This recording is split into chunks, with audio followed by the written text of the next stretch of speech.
What's up, guys? Hey, so I'm super excited to do this video finally. This is going to be a little intro to the four-part series that I want to do about the basics and fundamentals and setup of Streamlabs OBS.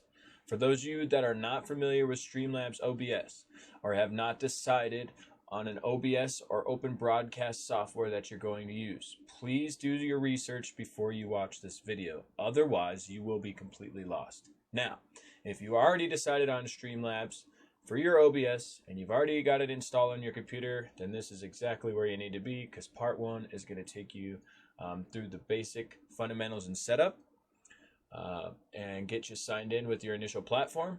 And then we're going to optimize our settings. Part two is going to cover our scenes and scene setup, sources and source setup, and then layering those sources correctly so they appear on our streams the way that we want them. Then video three, we're going to cover audio and the importance of audio. A lot of big streamers will tell you that audio is more important than your video or the content itself. So we're going to cover the basics of getting audio into your source. And then we're going to cover the mixer basics and how to mix your audio from your microphone and your audio from your input source. And then we'll cover basics of filters within the mixer and how to use those filters and what some of those filters do. And then finally, for the fourth video, we'll just give a little recap of everything we covered.